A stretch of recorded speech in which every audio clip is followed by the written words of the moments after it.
Welcome back to my channel.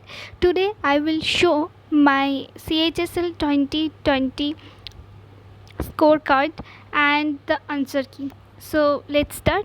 तो मैं पहले बता दूं कि मैं बैंकिंग के प्रिपरेशन करती हूँ फुल फ्लेज में, और मैंने बस CHSL का एग्ज़ाम भी भर देती हूँ क्योंकि मैथ तो रीज़निंग तो इजी आती ही है, मैथ तो मुझे बैंकिंग में भी सेम रहते हैं इसलिए, और जीके में ज़्यादा नहीं पढ़ती, मैं करंट अफेयर्स के भरोसे में बस एग्ज़ाम देने चले जाती हूँ।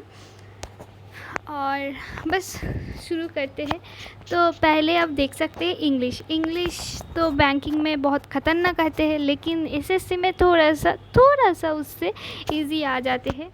जैसे कि आप देख सकते हैं सिनोनिम मुझसे तो नहीं हुआ, लेकिन आप देख सकते हैं इस जो पहला क्वेश्चन है उसमें आपको सिनोनिम पूछा गया था और डिलेक्टेबल का सिनोनिम पूछा गया था, और आप देख सकते हैं आंसर भी इसके साथ दिए हुए हैं। फिर आपकी आते हैं दूसरे नंबर की क्वेश्चंस पे, एंटोनिम पूछे गए थे जो कि बहुत इजी था क्योंकि कंप्लीट के एंटोनिम दिए गए थे और जिसका आंसर था पार्शियल, आप देख सकते हैं। फिर आते हैं इडियम पूछा गया है। फिर आते हैं select appropriate meaning of the given idiom. A blessing in disguise, that is the answer is here number 3, something good that is not recognized first. फिर दिया गया है question number 4, select the most appropriate word to fill in the blanks. तो एक आपको blanks दिया गया है जिनमें आपको फिल करना था अप्रोप्रिएट वर्ड को लगा कर। The prisoner was very upset and angry and there was dash in her voice. So answer is bitterness. 4 options दिए जाते हैं। मैं इसलिए अपना जो आंसर के शो कर रही हूँ आपको क्योंकि आप जब पहला मतलब एकदम फर्स्ट हो, प्रिपरेशन कर रहे हो और आपको बिल्कुल भी आइडिया नहीं है क्वेश्चंस रियल टाइम क्वेश्चंस कैसे होते हैं। मेमोरी बेस्ड आपको मिल जाएगा लेकिन इधर उधर हो जाते हैं, लेकिन जो आंसर के है ना एकदम एक्यूरेट दिखा देते हैं आपको एग्जैक्टली क्या क्वेश्चंस आते हैं। तो मैं इसलिए वीडियो बना रही हूँ। एकदम आप अगर नॉविस हो, पहली बार ये एग्ज़ाम अटेम्प्ट करने जा रहे हो नेक्स्ट ईयर, तो आपको आइडिया लग जाए कि किस तरह की लेवल होती है इस एग्ज़ाम की और कैसे लोग इसका प्रिपरेशन आपको कैसे करनी चाहिए, क्योंकि क्वेश्चंस और सिलेबस देखना बहुत ही महत्वपूर्ण चीज़ होता है कोई भी एग्ज़ाम की प्रिपरेशन सब स्टार्ट कर रहे हो। तो आते हैं फिर से क्वेश्चंस पे। नंबर 5 क्वेश्चंस पे है select the correct indirect from the given sentences. मतलब आपको एक सेंटेंस दिया गया, बेसिकली इसको हम क्या बोलते हैं, नैरेशन चेंज बोलते हैं। आपको नैरेशंस करने के लिए दिया गया है। आप देख सकते हैं, मैं सेंटेंस को पढ़ देती हूँ। The supervisor said to the staff make sure that every room is disinfected properly. इसको आपको नैरेशन चेंज करना था। ये जो है ये डायरेक्ट सेंटेंस में है, आपको इनडायरेक्ट सेंटेंस में इसे कन्वर्ट करना था। तो आंसर देख सकते हो दिया गया है यहाँ पे, the supervisor instructed the staff to make that every room was disinfected properly. Question number 6 पे चले जाते हैं। क्वेश्चन नंबर 6 में क्या बोला गया है, वो दिया जाता है ना, एक ग्रुप ऑफ वर्ड्स दिया जाता है। सच कहो तो वन वर्ड जिसको कहते हैं कि एक सेंटेंस को वन वर्ड में आप क्या बोलोगे, वैसा ही type, one who can not be reformed और चेंज्ड। ये तो बहुत इजी था, इनकॉरिजिबल था। जैसे कि मैंने बताया मैंने एसएससी का प्रिपरेशन नहीं करती, लेकिन क्या है ना इंग्लिश मेरा थोड़ा सा स्ट्रांग बन गया है बैंकिंग की प्रिपरेशन करते वक्त, तो मुझे इंग्लिश में दिक्कत नहीं होती है। मैं फिर से बोल रही हूँ कि मुझे एसएससी में जिसमें दिक्कत होती है क्योंकि मैं जीके बिल्कुल नहीं पढ़ती हूँ, मैं सिर्फ करंट अफेयर्स के भरोसे और भगवान के भरोसे पे जाती हूँ। जीके तो अगर 5-10 हो जाते हैं तो मेरे लिए बहुत बड़ी बात होती है। स्टैटिक्स भी मेरी अच्छी है क्योंकि वो बैंकिंग में आता है, और इकोनॉमिक्स में भी जो भी क्वेश्चंस आते हैं वो हो जाता है। लेकिन अगर आप एसएससी की प्रिपरेशन कर रहे हो तो CHSL और MTS में आपको जीके बहुत अच्छे तरीके से प्रिपेयर करना पड़ेगा, क्योंकि ये आपका मार्क्स बहुत ज़्यादा इंक्रीज़ करवा देंगे। और जो न्यू पैटर्न चल रहा है ना, उसमें करंट अफेयर्स और स्टैटिक्स पे ज़्यादा फोकस करना होता है। और ट्रेडिशनल जो जीके होता है, जैसे कि हिस्ट्री हो गया, आपका जियोग्राफी हो गया, इनको आप पढ़ो, लेकिन ज़्यादा डेप्थ में जाकर पढ़ने की ज़रूरत नहीं है। आप एक मैप लो और ज्योग्राफी पढ़ लो, बस उतना ही काफ़ी है, क्योंकि क्वेश्चंस ऐसे कॉन्सेप्ट बेस्ड आता है, आपको डेप्थ में जाके नहीं पूछता, लेकिन कॉन्सेप्ट बेस्ड आता है, ठीक है। तो नेक्स्ट क्वेश्चन पे जाते हैं। Select the correct passive from the sentence. तो बेसिकली वॉइस चेंज पूछा गया है, आप देख सकते हैं। तो क्वेश्चन था we mow the lawn once every month, और इसका आंसर दिया गया है, करेक्ट आंसर दिया गया है the lawn is mowed once every month. Select the incorrect spelled. इसका मतलब आपको चार वर्ड दिया गया है, आपको इनकरेक्ट कौन सा वर्ड था वो आपको चूज़ करना था। यहाँ पे इनकरेक्ट जो था वो था कन्वीन। कन्वीन का स्पेलिंग CONVENE होता है, और यहाँ पे गलत दिया गया है। शायद मैंने भी सही किया है, थैंक गॉड मैंने भी इसको सही किया था। फिर आपको पूछा गया है select incorrectly spelled word. Again एक इनकरेक्ट वर्ड आपको चूज़ करना था। यहाँ पे ग्रामर जो है वो इनकरेक्ट था। यहाँ पे पूछा गया है question number 10, select the word which means the same as group word given. ठीक है, वही वन वर्ड की बात हो गया। A person who pretends to have a moral and believes that he और she does not believe in. मतलब एक ऐसे इंसान है जो दिखाता है कि मैं ऐसी हूँ वैसी हूँ, लेकिन असल ज़िंदगी में वैसा बिल्कुल नहीं है, उसे हम बोलते हैं हिपोक्रेट। तो वही बोला गया है। ऐसे लोग आजकल ज़्यादा मिलते हैं दुनिया में। आप देख सकते हैं मोस्ट एप्रोप्रिएट एंटोनिम, बहुत ही ज़्यादा मतलब क्या कहें, इस वर्ड को तो मैंने कभी देखा ही नहीं, ये पहली बार एग्ज़ाम में देखे। और बस नॉन डिस्क्रिप्ट, मुझे थोड़ा सा भी आइडिया नहीं थी, ये वर्ड बिल्कुल मेरे लिए नहीं थे। आप देख सकते हैं डिस्टिंग्विश्ड इसका जो है आंसर है। अब क्या होता है ना, इसमें 4 सेंटेंस आपको दिए जाते हैं, इनमें से आपको क्या करना होता है, इसे सीक्वेंस में सजाना होता है। ठीक है, ये भी मेरा सही हुआ है, आप देख सकते हो। तो ये मुझे एग्ज़ाम में करने में बहुत दिक्कत आ रही थी ये वाला क्वेश्चन, क्योंकि बहुत लेंदी सेंटेंस था। मतलब ऐसे तो छोटा लग रहा है, लेकिन उस वक्त मुझे बहुत लेंदी लग रहे थे, और थोड़ा सा मुझे डिफ़िकल्टी हुआ इस क्वेश्चन को बनाने में, लेकिन सही हो गया। मैंने यहाँ पे 1 मिनट ऑलमोस्ट दे दिए थे। तो मैं पढ़ देती हूँ क्या था। जो था एक पहला जो सेंटेंस था, it becomes evident from their stories that their desire to succeed become their driving force, their purpose in life. Sentence number B, we read many stories of people who overcame serious disabilities. Option C, sentence number C, this is what made a paralytic Wilma Rudolph win 3 gold medal on the track in 1960 Olympics. And sentence number D, they wanted to prove to themselves that they could do it in spite of all odds, and they did. देखिए, यहाँ पे अगर आपको दिक्कत हो रही है तो हम क्या आपको सजेस्ट करना चाहेंगे। आप इंग्लिश में अच्छे तो बहुत अच्छे हैं, लेकिन अगर आप थोड़ा सा इंग्लिश में वीक हो तो हम बोलना चाहेंगे कि आप ऑप्शन में देखो, फिर एक एक सेंटेंस पढ़ो, जो आपको सही लगे उसको आंसर टिक कर दो, बस हो गया। क्वेश्चन नंबर 13, यहाँ पे क्या बोला गया है कि गिवन बिलो और 4 जम्बल्ड, वो सेम चीज़ दिया गया है कि आपको 4 सेंटेंस दिया गया, आपको उसे करेक्ट सीक्वेंस में सजाना होता है। ठीक है, तो पहला जो दिया गया है सेंटेंस वो था they were covered with mud from head to foot. B, 2 men were fighting, crying out and cursing at the bottom of the ditch.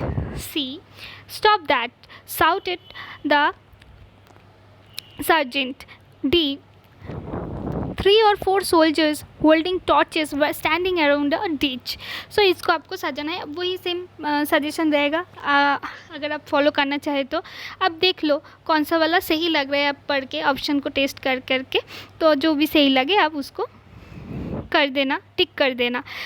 और यहाँ पे फिल इन द ब्लैंक्स दिया गया है, तो वही आपको मैं पढ़ देती हूँ सेंटेंस को। With a lot of difficulty he could dash only 2 tickets for the train from the Mumbai to Ranchi. यहाँ पे जो प्रोक्योर था, प्रोक्योर मतलब देखो यहाँ पे तो कोई भी चीज़ नहीं लग रहा है, तो ऑप्शन नंबर 4 ये भी मेरी सही हुई है। मुझे मैं जो सेंटेंस मुझे एग्ज़ाम में मतलब ऐसा लग रहा था, मैं कॉन्फिडेंटली कर रहा था, उसका ही मैं दिखा रही हूँ कि हाँ हाँ ये भी मेरा सही है। तो यहाँ पे प्रोक्योर जो है वो आंसर होगा। प्रोक्योर मतलब कोई भी चीज़ को लेना होता है, ठीक है, कोई भी चीज़ को लेना होता है। फिर देखो यहाँ पे दिया गया है, ये भी मेरा सही हुआ है।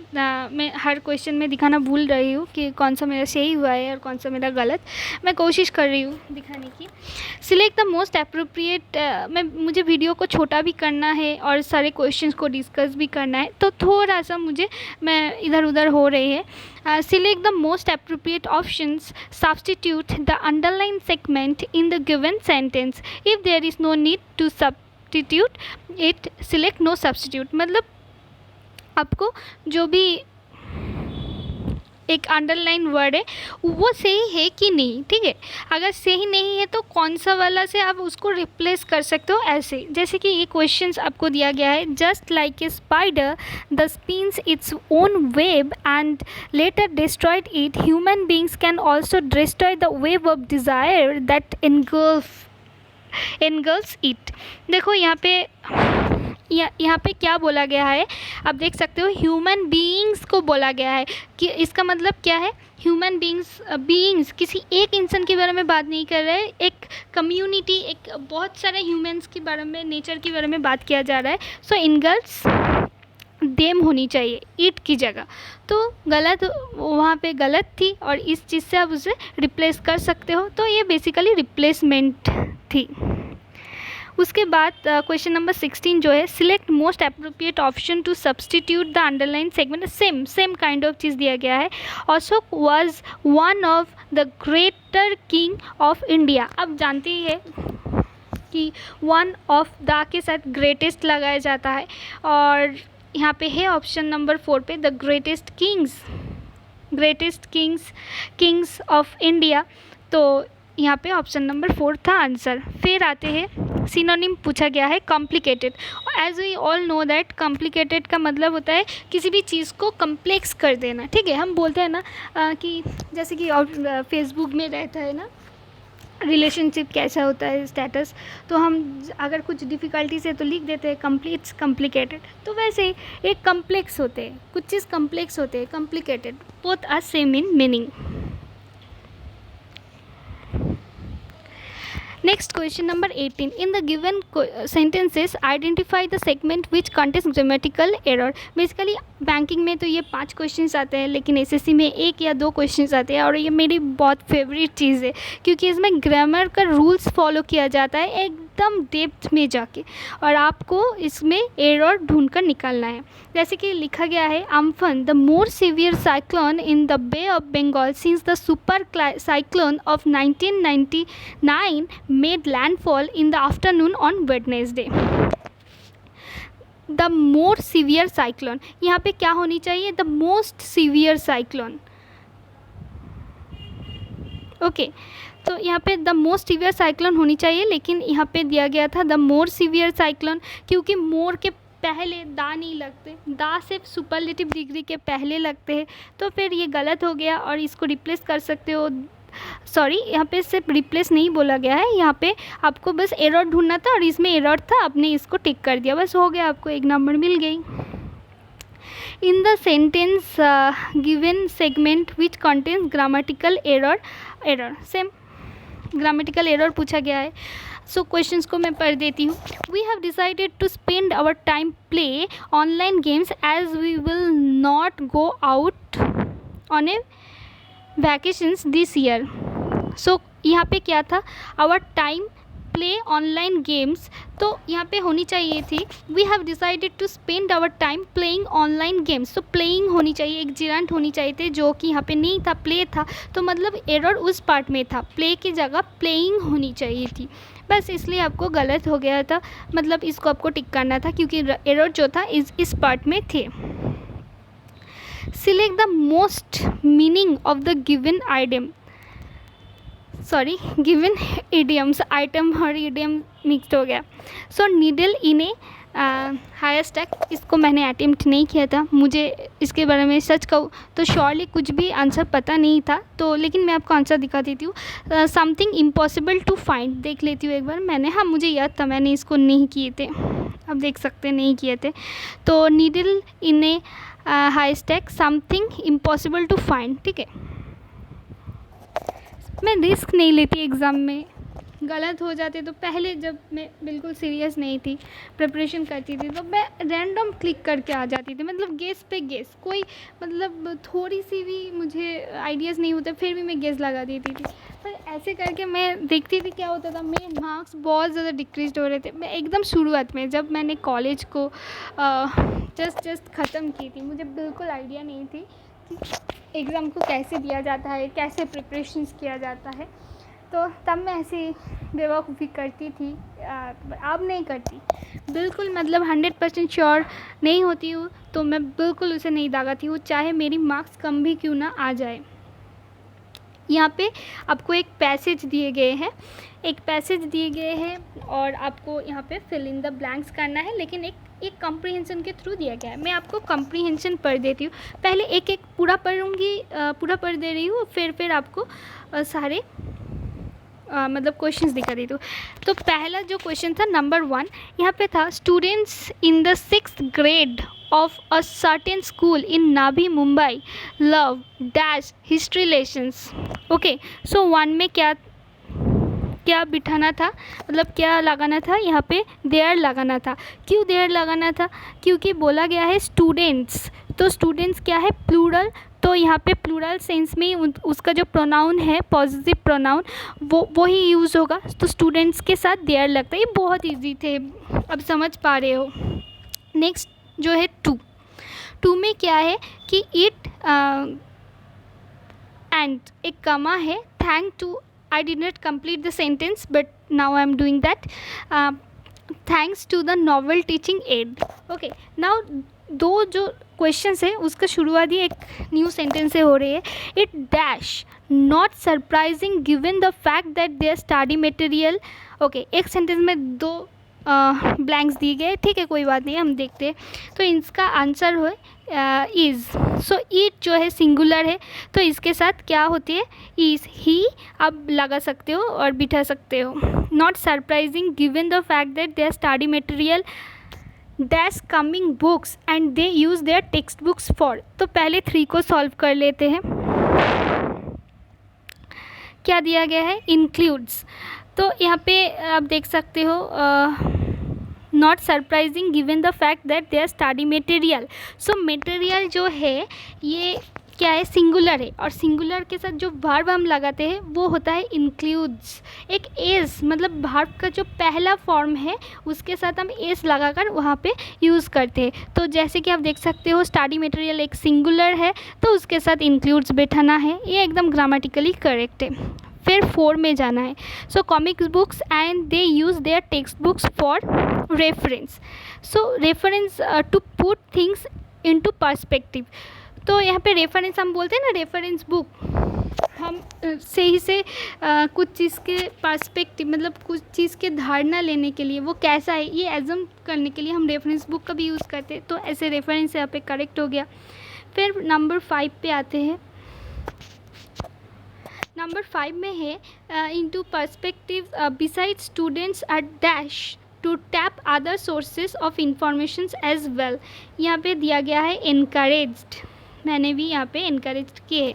देखो मुझे इंग्लिश में शायद 22 मार्क्स मिले हैं, 22 मार्क्स मिले हैं, शायद एक गलत हो गए, और मतलब 22 मार्क्स बोल नहीं रहे, 22 मेरा सही हुआ है 25 में से, और एक गलत हो गया है और बाकी मैंने किया नहीं। तो मतलब ऐसे ही 22 मिले हैं मुझे।